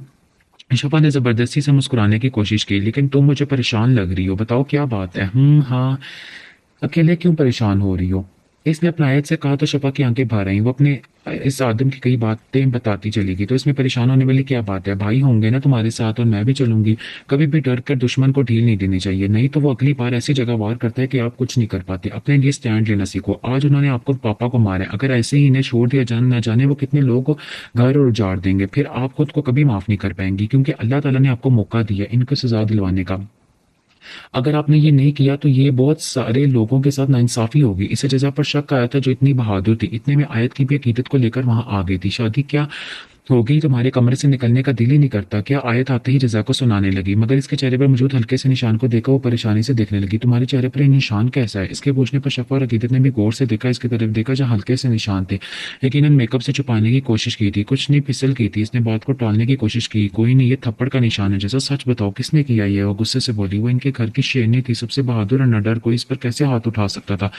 तुम्हारी नजर मेरे गाल पर क्यों पड़ी? तुमने भाभी का चेहरा देखा? इसके होंठों पर निशान नजर पे नहीं पड़ी। इसने आयत का ध्यान खुद पर से हटाकर अकीदत की तरफ दिलाई। इसकी बात पर सब इसको छोड़कर अकीदत की तरफ देखने लगे। अकीदत इसकी नजर से टसपटाकर इधर उधर देखने लगी। चेहरे पर सुर्खी इतनी थी जैसे खून छलक पड़े। तुम्हें पता है इनको भी अर्श भाई के कमरे से लेकर आ रही हूँ मोहतरमा, रात ही रात वहां शिफ्ट हो गई अपने मियाँ के आने पर, हमें खबर भी नहीं होने दी। आयत ने इसे छेड़ा। अच्छा, मैं भी सोच रही हूँ होंठों पर जुल्म आखिर हुआ कैसे? जजा भी इसे छेड़ने से बाज नहीं आई थी, जबकि जजा इन सब की इतनी बेबाक बातें सुनकर खुद ही शर्मिंदा हो गई थी। आयत का बस नहीं चला वो वहां से भाग जाए। मेन गेट खुलने पर एक साथ 3 गाड़ियां पोरज में आकर रुकी थीं। सबने मुड़कर हैरानगी से देखा, क्योंकि ये गाड़ियां खान ज्यादा मेंशन वालों की नहीं थी। ब्लैक शलवार कमीज में पेशावरी चप्पल पहने, आंखों पर ब्लैक ग्लासेस लगाए, गाड़ी का दरवाजा खोलकर निकलते हुए बिलाज शाह को देखा। आयत की आंखें घबराहट से फटी की फटी रह गई। आयत ने सहारे के लिए जजा का हाथ थाम लिया। इसके कपकपाते हाथों को देखकर जजा ने हैरत से इसे देखा। आयत की आंखें घबराहट से फटी की फटी रह गई। इसके पीछे की गाड़ी में से हानिया के साथ अम्मा जान को उतरते देखकर इसे एक और झटका लगा था। इसका भला क्या ताल्लुक था बलाच शाह से? वो समझ नहीं पाए थे कि वो लोग यहाँ क्यों आए हैं। इनके पीछे से गार्ड्स फल और मिठाइयों की टोकरियां लेकर खड़े थे। सबसे पहले जजा आगे बढ़ी, क्योंकि जिस तरह से आयत घबरा गई थी इसे कुछ गलत होने का एहसास शिद्दत से हुआ। अस्सलाम वालेकुम जी, किससे मिलना है आपको? इसने बलाच शाह के सामने से जाकर पूछा, जिसकी नजरें खानजादा मेंशन के अंदरूनी हिस्से पर टिकी थी। वालेकुम अस्सलाम, आपके घर के किसी बड़े से मिलना है, हमें बुला दें प्लीज। बलाच ने इसे देखे बगैर जवाब दिया। ओके, अंदर आ जाए। जजा को इस बात का अंदाजा करने का अंदाजा अच्छा लगा कि इसलिए इनको अपने साथ अंदर ले आई। इसको ड्राइंग रूम में बिठाकर खुद फरवा बेगम के कमरे की तरफ बढ़ गया। आप ठीक है ना? शमा ने इसका हाथ थाम कर पूछा, जो डर से कांप रही थी। मुझे अंदर जाना है कहकर आगे बढ़ गई। इसके पीछे शफा और अकीदत भी थी। फरवा बेगम अम्मा जान के साथ बैठी इस्लाम दुआ के बाद इनके आने के बाद पूछ रही थी। इसे आता देखकर बलाज के चेहरे पर एक पूरी सरार सी मुस्कुराहट फैल गई थी। इससे पहले वो फरवा बेगम से कहकर इसको बाहर निकलवाती, सलार और अर्श को अंदर आता देखकर वहीं रुकी। इन दोनों ने सबको बावाज सलाम किया और वहीं बैठ गई। इनको देखकर लड़कियां अंदर चलेंगी। जी, ये मेरा पोता है बलाज, और मैं अपने पोते के लिए आपकी बेटी आयत का हाथ मांगने आई हूँ। अम्मा जान ने मुस्कुराते हुए अपने आने का रीजन बताया। सलार की नजरें इसके चेहरे पर टिकी हुई थी। न जाने क्यों इसे वो चेहरा जाना पेशाना सा क्यों लग रहा था। आप आयत को कैसे जानती हैं? बड़ी अम्मी यही है जिन्होंने इस दिन आयत को अस्पताल पहुंचाया था। फरवा बेगम की बात पर सलार ने हानिया को इनको बताया। अच्छा, इस तरह कुछ बातों के बाद वो लोग चले गए। मुझे तो लड़का बड़ा प्यारा लगा। बड़ी अम्मी, इनका फोन आया तो साफ मना कर दीजिए, क्योंकि मुझे वो लड़का बिल्कुल ठीक नहीं लगा। सलार ने साफ मना कर दिया। फरवा बेगम खामोश हो, क्योंकि वही इसका असल वारिस था। और ये सामान अपने इस मुलाजमों में तकसीम करवा दे। इसने टोकरियों की तरफ इशारा किया। ठीक है, तुम फ्रेश हो जाओ, मैं खाना लगाती हूँ। नहीं, मुझे भूख नहीं। वो कहकर निका नहीं। और सलार को क्या हुआ, मूड क्यों खराब है? फरवा बेगम ने परेशानी से पूछा। इसका तो शुरू से ही मूड खराब रहता है। आप बताएं, अम्मी कहाँ है? सच्चा तो तुम्हारे खाला की तरफ गई है, आती ही होंगी। फरवा बेगम के कहने पर इसने इस बात में सर हिलाया और अंदर चला गया। आयत, मुझे बताओ यार, मसला क्या है? इसको देखकर तुम इतनी परेशान क्यों हो गई? जैसा कब से इसे पूछने की कोशिश करी थी, मगर वो थी कि कुछ बताना ही नहीं चाह रही थी। मैं बस हानिया को इतने लोगों के साथ देखकर परेशान हो गई थी, और कोई बात नहीं। दरवाजे की दस्तक पर दोनों इस तरह मतवज्जा हो बीबी जी सलार साहब बुला रहे हैं आपको। मुलाजमा सलार का पैगाम देकर चलेगी। पक्का यही बात है ना? इसने मशकूक नजरों से देखकर आयत से पूछा। हाँ यही बात है, अब जाओ, तुम मुझे सोना है। आयत के कहने पर वो बाहर निकल आई। इसे इस आयत की बात पर यकीन तो नहीं था, मगर वो जबरदस्ती किसी को मजबूर नहीं कर सकती थी सच बोलने पर। नीचे लाउंज से इसे सजदा बेगम के साथ किसी और की भी आवाज सुनाई दे रही थी। वो नीचे चली आई और ईशा को देखकर इसके चेहरे पर नागवारी फैल गई। मेकअप से लदा हुआ चेहरा इसे इंतहाई जहर लगा, लेकिन नाचार इसे इससे मिलना पड़ा। ऐसा ऐसा सब वहां जमा हो गए थे सिवाय अकीदत के। खाने के बाद अर्श सजदा बेगम के कमरे में चला, क्योंकि ईशा का ऐसे रहने के लिए आना इसे एक आंख नहीं भाया। आप अम्मी मेरी खातिर आप कोशिश तो करें, वो बहुत अच्छी लड़की है। अर्श इनके पास बैठा इन्हें समझाने लगा। अर्श तुमने अगर मेरी बात नहीं मानी तो मैं जिंदगी भर तुमसे बात नहीं करूंगी। अम्मी प्लीज यार, क्यों नहीं समझ रही आप? मैं नहीं छोड़ सकता उसे, ठीक है मैं इसे कबूल करने को तैयार हूँ, मगर तुम्हें ईशा से भी शादी करनी पड़ेगी, वरना तुम मेरा मरा हुआ मुंह देखोगे। सजदा बेगम कहकर वहां से उठ गई। सजदा बेगम के लफ्जों पर इस पर हाथ तोड़ा था। वो बेयकीनी से वहां बैठा रह गया, अल्फाज मुंह में दम तोड़ गए थे। सुबह इसकी आंख खुली तो वो कमरे में बिल्कुल अकेली थी। इसने कमरे में चारों तरफ नजर दौड़ाई। मन्नत भी इसके पहलू में लेटी हुई थी। इसका मतलब वो रात घर नहीं आया था। परेशानी से उठी और बालों को लपेटकर जूड़ा बना लिया। उठकर वॉशरूम चली गई। कुछ देर बाद फ्रेश होकर नीले कलर का एक सूट पहनकर बाहर आई। खुद को आईने में देखा, वो पहले से काफी निखर गई थी, मगर आदम इससे कई गुना खूबसूरत था। इससे ऐसा लगता था। इसका दिल पूरी तरह से आदम की तरफ भौंकने लगा था। इसका दिल आदम की ख्वाहिश करने लगा था। वो इसे किसी भी हाल में छोड़ना नहीं चाहती थी, मगर वो जानती थी वो इसे बस एक जिम्मेदारी और अपनी बेटी की आया समझता है। जैसे ही इसे पता चला वो एक तवाइफ की बेटी है, वो मन्नत को भी इसे छीन लेगा और इसे घर से निकाल देगा। वो कभी भी अपनी माँ का सच इसके सामने नहीं लाना चाहती थी। वो ताउम्र ये रिश्ता निभाना चाहती थी। इसने भले एक सहारे के लिए आदम से पनाह मांगी थी, मगर अब वो इसके और अमनत के बगैर रहने का तसव्वुर भी नहीं कर सकती थी। वो कमरे में दाखिल हुआ तो वो आईने के सामने खड़े होकर बाल बना रही थी। अर्श को आता देखकर इसने बालों को बांधकर जल्दी से दुपट्टा खुद पर अच्छे से फैलाकर सोफे पर बैठ गई। अर्श मुस्कुराते हुए इसके पास और इसके माथे पर लप रख के इसके पास बैठ गया। किरत खुद में सिमट कर सोफे के किनारे पर होगी। इसे देख कर मुस्कुराते हुए इसके पास और इसके माथे पर आके बढ़ते हुए लब रखे। दिन कैसा रहा तुम्हारा? वो बहुत दोस्ताना अंदाज में पूछा था। ठीक था, इसका इतने पास बैठना ही जानलेवा था। इस पर कुछ लगाया क्यों नहीं? वो अंगूठा इसके होंठों पर फेरते हुए पूछने लगा। प्लीज मैं ऐसे ही ठीक हूँ। इसे लड़ते हुए जवाब दिया और वहां से उठकर जाने लगी कि अर्श ने इसका हाथ पकड़ के खींचा। वो सीधा इसकी गोद में गिरी। अर्श ने इसे खुद में भींचा, इसके बालों में अपना सर छुपाने लगा। इसकी मूंछों की चुभन अपने गर्दन पर महसूस करके इसे सांस लेना मुश्किल हो गया। अर्श उठा और एकदम इसे अपने बाजू में उठाकर बेड पर ले आया। इससे पहले कोई मजामत करती वो बहुत नरमी से इसके होंठों पर झुक गया और कतरा कतरा इसकी सांसों को पीने लगा। कीरत ने सहारे के लिए इसकी शर्ट को सख्ती से मुट्ठी में बींच लिया। बहुत मीठी हो तुम। वो थोड़ा सा इसे दूर होकर शरारत से बोला, जबकि इस जसारत पर वो घबरा कर करवट बदल गई। अर्श ने इसे चेहरा थोड़ी से थाम कर अपने सामने किया। बंद आंखों में लड़ती पलकें, खुले गुलाबी होंठ, सुर्ख अनारी चेहरा। अर्श काफी देर तक इसे बिना पलके झपकाए देखता रहा, क्योंकि कोई इतना खूबसूरत कैसे लग सकता था? वो इसकी बीवी थी, महरम थी, इस पर पूरा हक रखता था। वो कैसे इसे दूर रह लिया था? और शायद इनका एक हो जाना इन दोनों के रिश्ते को मजबूत करने के लिए जरूरी था। कीरत ने आंखें ना खोलने की कसम खा ली थी। इसका दिल इतना तेज से धड़क रहा था कि बाहर निकल आएगा। वो देव एकल शख्स पूरी तरह इस पर कब्जा जमाया हुआ था। अर्श ने हाथ बढ़ाकर साइड लैंप ऑफ किया और इसके गले से दुपट्टा निकालकर जमीन पर फेंक दिया और झुककर इसकी गर्दन पर जा बजा लम्स छोड़ने लगा। कीरत चाहकर भी कोई मसामत नहीं कर पा रही थी। वो शख्स इसके दिलो दिमाग में बुरी तरह छाने लगा। इसके लम्स पर इसने खुद को आजाद करवाने की कोशिश की, मगर वो अपनी गिरफ्त से आजाद करने को तैयार नहीं था। इस वक्त तो बस अपनी मनमानियों पर उतरा हुआ था। इसने थोड़ा सा उठकर अपनी शर्ट उतार कर फेंक दी खुद पर और अकीदत पर कंफर्टर ठीक किया। उससे अपने मजबूत शिकंजे में जिगरे इस पर अपनी मोहब्बत निछावर करने लगा और वो भी हार मानती खुद को इसके सुपुर्द कर गई। तुम मेरी हो, हमेशा मेरी रहोगी, कभी मुझसे दूर जाने का मत सोचना। तुम पर, तुम्हारी सांसों पर सिर्फ मेरा हक है। अर्श खानजादा कभी अपने हक से दस्तबरदार नहीं होता। वैसे कान पर सरगोशियों में बतस के कपाने पर मजबूर कर गया। फजर के अजान से कुछ देर पहले इसने कीरत की जान बख्शी थी। वो इसके सीने में मुंह छुपाकर आंखें मूंद गई थी। अर्श भी पुरसकून सा होता है इसके गिर्द बाजू बांधकर खुद भी नींद की वादियों में उतरता चला गया। सर आप अंदर मत जाएं, खतरा है बहुत। अल्ताफ ने इसे रोकने की कोशिश की। अल्ताफ, हमारी जिंदगियां इन मासूमों से ज्यादा अहम नहीं है। जिंदगी मौत अल्लाह के हाथ में, और जिस दिन हमने ये वर्दी पहना था इसी दिन हमने अपनी जान अपनी कौम के लिए गिरवी रख दी थी। और वो कहकर अंदर बढ़ गया। अंधाधुंध फायरी की आवाज बाहर तक आ रही थी। इलाके में खुद खौफो हरास फैल गया था। ये करीब मोहल्ला था जहाँ कुछ लोग एक घर में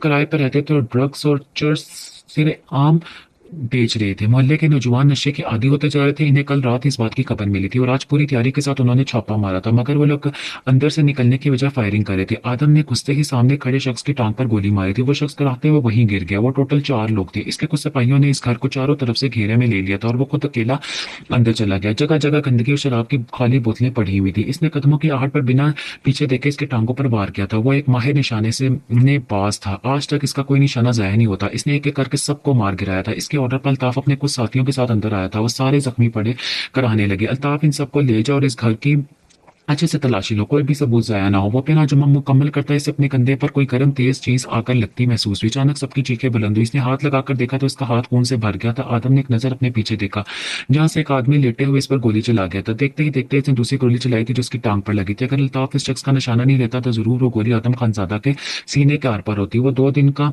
जागा हुआ था, काम में इतना मसरूफ था कि सुबह से इसे खाने को हाथ लगाने का मौका तक नहीं मिला था। भूख, प्यास और बहते हुए खून की वजह से वो ज्यादा देर अपने पाँव पर खड़ा न रह सका। इसकी आंखों में एक मुकम्मल मंजिल लहराया था, जहाँ शिफा मन्नत को सीने से लगाए इसके बाजू में लिपटी थी। एक शिकवा भरी नजर आसमान पर डाली और आंखें मूंद ली। फजर के वक्त इसकी आंख खुल गई, इसका दिल बहुत घबरा रहा था। रात भी वो ठीक से सो नहीं पाई थी। वजू करके आई, जो नमाज बिछाकर बैठ गई। नमाज के बाद अल्लाह के लिए आदम से ढेर सारी दुआएं की मांगी। आदम के लिए अचानक से इसके कमरे का दरवाजा धड़ धड़ बजने लगा। इसका हाथ बेसख्त अपने दिल पर पड़ा था। वो भागती हुई दरवाजे पर गई। सामने सलार खड़ा था और नीचे से औरतों के रोने की आवाज ऊपर तक आ रही थी। भाभी, भाई को गोली लगी है, वो अस्पताल में, आप दुआ करें इनके लिए। इतना सुनता था कि वो लहराकर जमीन बोस हो जाती अगर सलार इसे ना थामता। इसके चीखने की आवाज सब ऊपर आए थे। जजा और आयत ने जल्दी से थाम कर बेड पर लटाया। मन्नत भी चीखों की आवाज सुनकर उठकर रोने लगी थी। कुछ ही घंटों में घर का हाल ही बदल गया था। सलार और आयश दोनों अस्पताल भागे थे। घर में एक कोहराम सा मच गया था। हर कोई गम से न डालता और सेहतियाबी की दुआएं करने लगा। फरवा बेगम का गम से बुरा हाल था। 2 घंटे हो गए थे इन्हें कहे हुए, मगर अभी तक कोई खतरा आते हुआ जवाब नहीं आया था। लाख मना करने पर भी रजा अपनी बाइक लेकर खुद ही आ गई थी। जब से शिफा को होश आया था, रो रो कर इसका बुरा हाल था। वो बार बार एक ही जिद कर रही थी कि इसे आदम के पास जाना है। वो पिछले 6 महीने से साथ थी। वो शख्स पूरी तरह से इसके दिल में बस चुका था। इसको खोने के ख्याल से इसकी जान निकल रही थी। आप ही प्लीज मुझे इसके पास ले जाने, आप ही मैं मर जाऊंगी। वो रोते हुए फरी से मिलते करने लगी।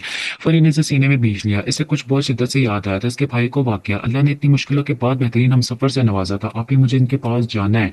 ओके रिलैक्स, पहले रोना बंद करो, अच्छे से मुंह धोकर चादर लेकर आओ। फरी के कहने पर वो वॉशरूम में भाग गई। इसके नीचे पहुंचते ही वो भी भागती हुई पीछे से चादर लेकर आ गई थी। आहत फरी बरवा बेगम और शफा को अस्पताल लेकर गया था, जहां पहले ही पुलिस वालों का एक जमे कफील था। सजदा बेगम और आयत भी आना चाह रही थी, मगर सलार ने सख्ती से मना किया था। इस मुश्किल वक्त में कीरत ही इन दोनों का ही ख्याल रख रही थी और मन्नत को भी इससे संभाला हुआ था। वो खुद भी बहुत दुखी थी, क्योंकि आदम ने हमेशा इसे इज्जत दी थी। वहीं आते ही इन दोनों के रुके हुए आंसू फिर बहने लगे थे। यार, आप दोनों तो रोना बंद करें, वो ठीक हो जाएंगे। दुआ करने के बजाय आप लोग रो क्यों रही हैं? अर्श ने बेबसी से कहा। वो लोग बहुत ही पहले ही बहुत परेशान था, ऊपर से इनका रोना धोना देखकर इनकी रही सी हिम्मत भी खत्म हो रही थी। आदम खानजादा ऑपरेशन थिएटर में था और वो लोग बाहर बैठे इनके लिए दुआ को थे। 6 घंटे के सब्र आजमा इंतजार के बाद आखिरकार आदम को होश आ गया था और इसे रूम में शिफ्ट कर दिया गया था।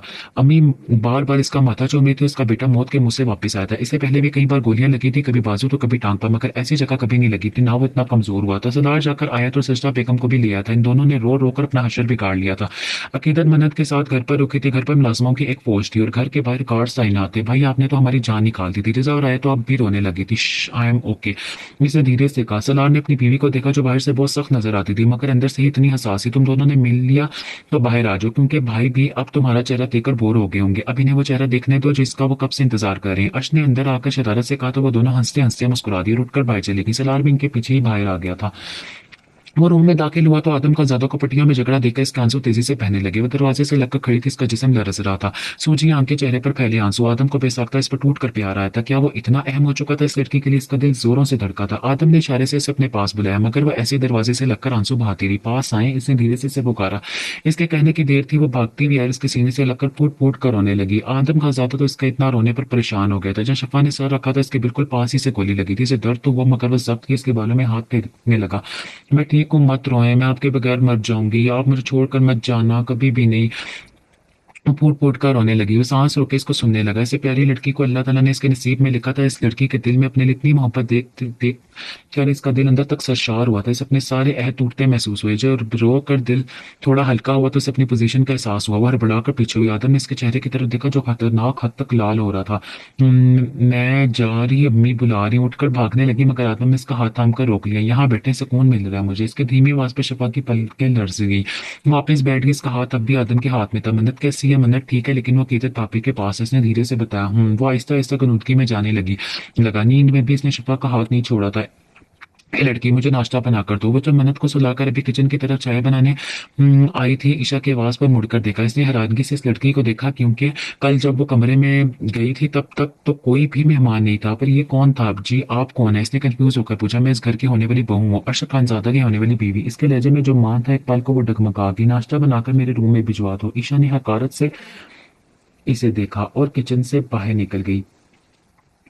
वो बेवजह ही शर्मिंदा हो गई, आंखें आंसू से भर गई थी, दिल में एक टीस सी उठी थी। वो कैसे कल रात जज्बात में बह गई और कैसे भूल सकती थी वो शख्स इसका कभी नहीं हो सकता था। इसने कैसे इसे अपना आप सौंप दिया था। बीबी जी आप जाए, मैं इनका नाश्ता बनाकर भिजवा देती हूँ। मुलाजमा ने सिर्फ सोच से देखा। वो भागते अपने रूम में चली गई, बेड पर गिरकर रोने लगी। और शायद वो जजा को घर लेकर आया था। वो कमरे में दाखिल तो बेचैनी से इसका इंतजार कर रही थी। इसे देखकर इसके पास से आंखें रोने की जुगली खा रही थी। अर्श परेशानी से इसकी तरह बढ़ा, इसका थामने की कोशिश की, जिससे किदर ने बहुत बुरी तरीके से झटक दिया। आपको चाहिए था, आप हासिल कर चुके हैं, अपनी जरूरत मेरे जिस्म से पूरी कर चुके हैं, अब आप मुझे तलाक दे दें। अगर तलाक भी नहीं देना चाहते तो मत दें, मगर मुझे यहाँ से जाने दें, मैं यहाँ नहीं रहना चाहती, बेहतर होगा आप अपनी कजन से शादी कर लें। वो बोली तो लहजा खतरनाक हद तक संजीदा था। इसके चेहरे पर गुजरी रात का शाइबा तक न था। इसे क्या लग रहा था वो इसकी मोहब्बत को जरूरत का नाम दे रही थी। सलाह ने जरहाना अंदाज में इसका मुंह दबोचा, दवार से लगा, क्या बकवास कर रही हो तुम, दिमाग में भूसा भरा है क्या? एक बात समझ में नहीं आती क्या? इस दिमाग में उसके माथे पर उंगली मारते हुए धारा था। किधर ने डर कर अपनी चीख का गला घोंटा। अपने दिमाग से बात निकाल दो कि तुम्हें मुझसे आजादी मिलेगी, मेरे जीते जी तो ये मुमकिन है, जो करना है कर लो, शादी तो मैं अपने कजन से भी करूंगा और तुम भी मेरे साथ रहोगी। सर्द लहजे में बोलता हुआ उसे छोड़कर कमरे से ही निकल गया। कहाँ गई थी तुम दोनों? ईशा ने इनको बाहर से आता देखकर पूछा। नाचने। जजा ने नगवारी से जवाब दिया और अंदर बढ़ गई। इसे ये लड़की कांख नहीं पाती थी, क्योंकि ये कुछ टाइम तक सलार के पीछे भी थी। बहाने बहाने से इसके आगे पीछे घूमना सब सब दिखा था इसने, मगर सजदा बेगम को अपनी भांजी के करतूत कभी भी नजर नहीं आए थे। हम आदम भाई के पास गए थे, हॉस्पिटल को गोली लगी थी। आयत ने इसको जवाब दिया। ओ अच्छा। इसके इतने नॉर्मल रिएक्शन पर आयत को इस पर गुस्सा आया। वो बिना कुछ के अंदर बढ़ गई। छोटी अम्मी इसको बहू बनाना चाहती है, जिनको रिश्ते का एहसास ही नहीं है। अपने भाई के कातिल को कभी माफ नहीं करूंगा। वो जहां भी छुपे हैं इनको 24 घंटे के अंदर ढूंढ कर निकालो। कुत्ते की मौत ना मारा तो मेरा नाम अरमान न्याजी नहीं। मैं 1 महीने के लिए मुल्क से बाहर कर क्या चला गया, यहाँ सब धर्म भरम हो गया। वो शख्स हाथ में शराब का गिलास लिए चीख रहा था। वो वहां इसके बंदे सर झुकाए खड़े थे। निकलो यहाँ, सारे काम पर लगो, मुफ्त की रोटियां तोड़ने के लिए नहीं रखा तुम लोगों को मैंने। इसके इशारे पर इसके बंदे भागते हुए निकल के इधर आओ। इसने 7 सोफे पर खड़ी लड़की को अपने पास बुलाया, जो नाजेबा लिबास में मेकअप में तैयार बैठी थी। वो नजाकत से चलती इसके पास आई, एक अदा से इसके हाथ से गिलास लेकर मुंह में लगाया और इसके साथ लगकर बैठ गई। वो इन्हीं अदाओं का तो दीवाना था। इसने इस लड़की के बालों में हाथ पर जाकर करीब कर गुनाह सवाब से दूर वो दोनों एक दूसरे के वजूद में गुम होते चले गए। वो न्यूज देख रहा था जहां आदम खानजादा को गोली लगने की खबर हर न्यूज चैनल पर चल रही थी। वो पुलिस डिपार्टमेंट का एक बहुत अहम हिस्सा था, नड्डर और बहादुर, जिसने बहुत सारे केस अपने बहादुरी और समझदारी से हल किए थे। फरजाद, जरा मेरे साले साहब की खबर तो लो, सुना है मौत के मुंह से वापस आया। बलाद शाह ने एक पुरस्कार मुस्कुराहट लिए पूछा। जी सर जरूर। वो सर को काम देता उठ गया। आज 5 दिन बाद आदम खानजादा अस्पताल से घर आया था। इसके जख्म भरे तो नहीं थे, मगर बहुत हद तक बेहतर हो गया था। घर में खुशी का माहौल था। फरवा बेगम ने आते ही सबसे पहले इसका सदका दिया था। मन्नत भी अपने बाप को देखकर खुश हो रही थी। वो सब लॉन्च में बैठे खुशखबरियों में मसरूफ थे। अर्श बेटा, मौलवी साहब को फोन करके कह देना मदरसे के बच्चे ले आए कल कुरान ख्वानी के लिए। जी बड़ी अम्मी, मैं फोन कर दूंगा। इसने आस पास नजरें दौड़ाई, मगर वो दुश्मनी जाए से नजर नहीं आई। आदम बेटा, नीचे वाला रूम साफ करवा दिया, तुम जब तक बिल्कुल ठीक नहीं हो जाते यहीं रहना। फरवा बेगम ने आदम को देख कर कहा। मगर अम्मी हम कहाँ रहे हैं, कहाँ रहेंगे? वो जो आंखें मूंदे बैठा था, शिपा की आवाज पर हैरानगी से देखा। सबके चेहरे पर दबी दबी मुस्कुराहट थी। आदम की गहरी नजरें खुद पर महसूस करके शिफा टिसपटा गई। वो मेरे कहने का वो मतलब नहीं था। वो शर्मिंदगी से मनमनाई। अरे बेटा, जब आदमी नीचे रहेगा तो तुम और मन्नत भी नीचे रहोगे। औरत का घर वही होता है जहाँ इसका शोहर रहता है। सलसा बेगम की बात पर सबने इत्तेफाक किया, जबकि शफा का सुर्ख चेहरा और झुक गया था। सलार और अर्श की मदद से वो कमरे में आ गया था। कब तक किस ऐसे रहने का इरादा है? सलार इसके पीछे खड़ा पूछने लगा। क्या मतलब है आपका? वो जो बालों में ब्रश कर रही थी संजीदगी से मुड़कर पूछने लगी। सलार ने इसे गौर से देखा। पुरकशिश ब्राउन आंखें, गंदमी रंगत, बारीक गुलाबी होंठ, मुतनासिब सरापा। वो बेइंतहा हसीन थी। ब्लैक नाइट सूट में अपने लापरवाह होलिया के साथ उसे दिल में उतरती महसूस हुई। मतलब यह कि बीवी हो तुम मेरी, कब तक मुझसे दूर रहने का इरादा है? उसके कमर में हाथ डालते से अपने पास कर गया। जिसा का दिल जोर से धड़का, मगर इसने इसे चेहरे से जाहिर नहीं होने दिया। लेकिन सामने भी सलार खान ज्यादा था, जिसके रग रग से वाकिफ था। मत भूलो ये रिश्ता सिर्फ और सिर्फ फैमिली की वजह से जुड़ा है, इसलिए अपनी तमाम ख्वाहिशात मुझसे पूरी करने के बारे में सोचिएगा भी मत। इसने सख्त लहजे में जवाब दिया और खुद को इसे छुड़वाकर दूर होगी। बीवी तुम हो तो ख्वाहिशात भी तुम ही पूरी करोगी मेरी। सलार ने इसे खींचकर बेड पर गया, उस पर झुक गया। आज वो इससे कोई रायत नहीं देना चाहता था। अगर वैसे हवस का मारा समझ रही थी तो इससे भी कोई फर्क नहीं पड़ता था। सलार ने इसकी शर्ट का पहला बटन खींचकर तोड़ा था। जैसा जितनी भी बोल्ड और नडर सी, मगर इस वक्त सारी हिम्मत हवा हो गई थी। सलार की नजरें से खौफजदा कर रही थी। उसे कुछ भी समझने का मौका दिए बगैर इसके होंठों पर झुका और इन पर मोहब्बत लुटाने लगा। जजा ने इसकी पीठ पर नाखून काटे, मगर वो था दूर होने का नाम ही नहीं ले रहा था। इसके हाथ बहुत बेबाकी से जजा के पेट पर गर्दिश कर रहे थे और इसकी गर्दन पर झुका वहां अपनी मोहब्बत के निशान छोड़ने लगा। इसने इतनी सख्ती से जकड़ा हुआ था, जजा चाह कर भी खुद को छुड़वा नहीं पा रही थी। बेसख्ता इसकी आंखों से आंसू बहने लगे। इससे पहले कोई मजीद हद पार करते इसने रोने की आवाज पर सलाने से दूर हुआ। इसके दूर होते ही जजा उठकर वॉशरूम गई। दरवाजा बंद करके इसके साथ लगकर फूट फूट कर रोने लगी। वो आज भी इसे इस्तेमाल की एक चीज समझ रहा था, यही बात इसे तकलीफ दे रही थी। सलाह ने एक नजर बंद दरवाजे को देखकर अपने चेहरे पर हाथ रखकर खड़ा हुआ और कमरे से निकल गया। वो कमरे में आया तो वो कंबल लपेटे सो रही थी। इस दिन के बाद इन दोनों की कोई बात नहीं हुई थी। अर्श को इसकी रिटाई पर बहुत गुस्सा था, दोनों की बोलचाल बिल्कुल बंद थी। वो खुद आज 5 दिन बाद कमरे में आया था। इसने अपना मोबाइल और वॉलेट निकालकर साइड टेबल पर रखा और आंखें मोती हैं। वो पिछले 15 मिनट से अपनी गाड़ी का इंतजार कर रही थी, मगर ड्राइवर अभी तक नहीं आया था। इसकी रवाना 7 बजे छुट्टी होती थी रोजाना, मगर आज किसी वजह से 4 बजे ही छुट्टी हो गई थी। इसने अपना फोन निकालकर ड्राइवर को कॉल की तो नंबर बंद जा रहा था। इसने सलार को कॉल मिलाई, बेल जाती रही, मगर इसने भी कॉल नहीं उठाई। अभी वो अर्श को कॉल करने का सोच रही थी कि एक गाड़ी आकर सामने रुकी। इसमें से एक उम्र रसीदा शख्स बाहर निकलकर मुहज्जिब अंदाज में हाथ बांधकर खड़ा हो गया। जी आप आयत मैडम है? इस शख्स ने पूछा। जी मैं आयत हूँ, आप कौन? इसने हैरानगी से सवाल किया। जी मैं गफ्फार ड्राइवर का दोस्त हूँ, आपके बराबर वाले बंगले में ड्राइवर हूँ। जी गफ्फार की बीवी की अचानक तबीयत खराब हो गई तो उसने मुझे भेज दिया आपको घर ड्रॉप करने के लिए। आप आ जाए मैडम, आपको छोड़ देता हूँ। इसने आयत के लिए गाड़ी का दरवाजा खोला। आयत ने थोड़ी देर सोचा, फिर इस शख्स की तरफ देखा जो शक्ल से शरीफ मालूम हो रहा था। वो खामोशी से अंदर बैठ गई, क्योंकि आहिस्ता आहिस्ता अंधेरा हो रहा था। पिछली बार का हादसा वो भूल नहीं थी अभी तक। अभी गाड़ी थोड़ी दूर तक ही चली थी कि अचानक वो आदमी मुड़ा और एक शीशी निकाल के इसके चेहरे पर स्प्रे कर दिया। आयत वहीं लहराकर बेहोश हो गई। कुछ देर बाद जब इसे होश आया तो एक खूबसूरत कमरे में थी। वो घबरा कर उठी, इसका सर बहुत भारी हो रहा था। कोई है यहाँ? कौन लाया मुझे यहाँ? प्लीज दरवाजा खोलो। वो जोर जोर से दरवाजा पिटने लगी। डर और घबराहट से इसकी जान निकल रही थी। अल्लाह का वास्ता मुझे निकालो यहाँ से प्लीज, मेरा क्या कसूर है? कोई ले आए, क्यों ले आए कर आए मुझे आप? वो रो रोकर हल्कान हो रही थी। अचानक दरवाजा खुलने पर जो चेहरा इसके सामने इसे देखकर वो आंखें इसकी फटी की फटी रह गई। अमान जान ने फरवा बेगम को फोन किया था, जिस पर फरवा बेगम ने बहुत खूबसूरत अल्फाज में रिश्ते से माजरत कर ली थी। उन्होंने शर्मिंदगी से बचने के लिए अम्मा जान से कहा कि आयत का रिश्ता पहले ही हो चुका है। क्या कहा उन्होंने? बलाज अम्मा जान का चेहरा देखकर समझ तो गया था, लेकिन फिर भी पूछना जरूरी समझा। बेटा वो कह रही है इनकी बेटी का रिश्ता पहले ही हो चुका है, इसलिए उन्होंने माजरत कर ली। अम्मा जान ने अफसुर्दगी से जवाब दिया। इसे यकीन था ऐसे ही कोई जवाब आएगा। अचानक इसका फोन बजने लगा। वो जो कुछ इसने फोन पर सुना, इसे अपने सीने पर चिंगारियों से पूर्ति महसूस हुई। वो तकरीबन भागते हुए अपने महल नुमा घर से निकला था। बलाज शाह को देखकर आयत को लगा वो सांस नहीं ले पाएगी। इसने जैसे कमरे में आकर आयत को उठाया, आयत ने एक जोरदार थप्पड़ इसके मुंह पर दे मारा। तो तुम घटिया इंसान, तुमने मुझे गवाह किया, दिन दहाड़े किसी की बहन बेटे की इज्जत के साथ खेला है, अल्लाह ताला कभी माफ नहीं करेगा। गुस्से से चीख पड़ी। बलाज ने खून ख्वार नजरों से जगूरा, उसका गला दबोच कर दीवार से लगाया। आयत ने घबरा कर आंखें मीच ली। यू विल हैव टू पे फॉर दिस स्लैप।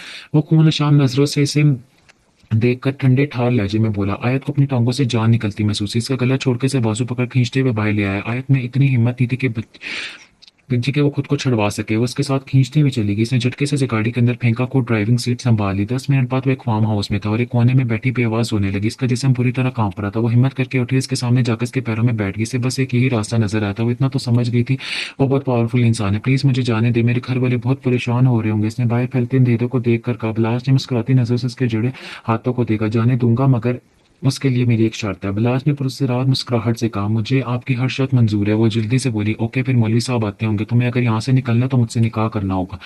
वो जिस कदर सुकून से बोला था, आयत का सारा सुकून बर्बाद कर दिया था। वो झटके से उठ खड़ी हुई। क्या बकवास कर रहे हो तुम जैसे इंसान से कभी निकाह नहीं करूंगी। वह जानी अंदाज में चले। इसके चलाने पर भी बलाज शाह के इत्मीनान में कोई फर्क नहीं आया था।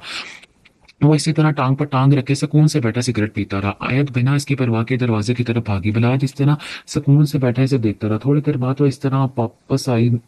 चेहरे पर आंसू के साथ साथ मायूसी भी थी। इसे वहां से निकलने का कोई रास्ता नहीं मिल रहा था। वो आकर फिर से इस कोने में बैठ गई। बलाज उठा और वहां से निकलने लगा। आयत ने भागकर इसका हाथ पकड़ा। प्लीज मुझे जाने दे। इसने फिर इल्तिजा की। बिना न कहा कि तुम यहाँ से निकल नहीं सकती, इसलिए मेरा टाइम ज़ाया मत करो। कल तक का फैसला करके मुझे बता देना। अभी मैं चलता हूँ।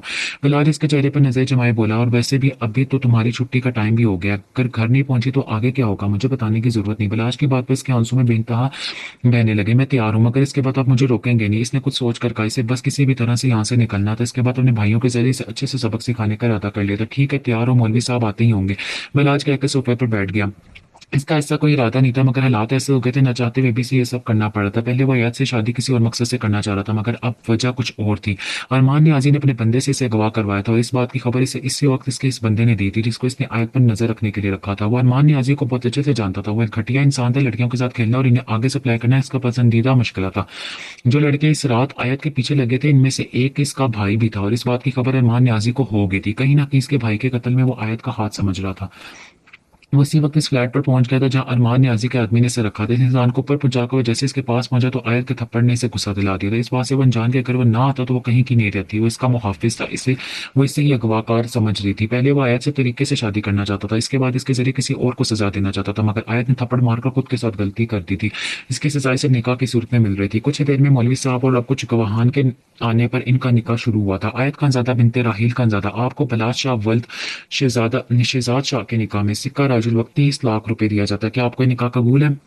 अल्फाज थे या पिघला हुआ शीशा जिसके कानों में ढेला गया था। इसके सोचने समझने की तमाम सलाहियत मफलूज हो चुकी थी। वो बस यहाँ से निकलना चाहती थी वरना गजब हो जाता। आंसू थे कि रुकने के बावजूद बहे जा रहे थे। न जाने क्यों वो शख्स इसके पीछे पड़ गया था। इसे बेइंतहा नफरत हो रही थी। अगर वो ये निकाह नहीं करेगा तो वो जालिम शख्स इसे यहाँ से निकलने नहीं देगा। इसके घर ना पहुंचने पर इसके घर वाले क्या सोचेंगे, इससे आगे वो सोच भी नहीं पा रही थी। सूजी आंखें और कपकपाते होंठों के साथ वो काबिल रहम लग रही थी, मगर चेहरे पर घूंघट होने की वजह से कोई भी इसकी हालत नहीं देख पा रहा था। मौलवी साहब ने दोबारा पूछा कि आपको कबूल है? बलाचा जो इसके साथ ही बैठा हुआ था इसके हाथ पकड़ कर दबाया। वो इसका इशारा समझ गई कि बेजान गुड़िया की तरह वो गर्दन हिलाकर कबूल कर गई। मौलवी साहब ने तीसरी बार पूछा कबूल है? इसने कपकपाते होंठों से कबूल है कहा और अपने लरसते हाथ से बड़ी मुश्किल से साइन किया। इसके बाद बलाज ने कब कबूल कहा साइन किए से खबर ही नहीं हुई। मुबारक हो के शोर पर वो होश में इसे बलाज को मुबारकबाद देते हुए बाहर निकल के बलाज भी इनके साथ ही बाहर चला गया। खामोशी से आंसू बहाने लगी। मौलवी को छोड़कर जैसे ही वापस आया वो दुपट्टा अच्छी से खुद पर जमाए खड़ी थी। घड़ी पर टाइम देखा तो 8:30 बज रहे थे। जल्दी से फेस वॉश करो, बाहर इंतजार कर रहा हूँ मैं।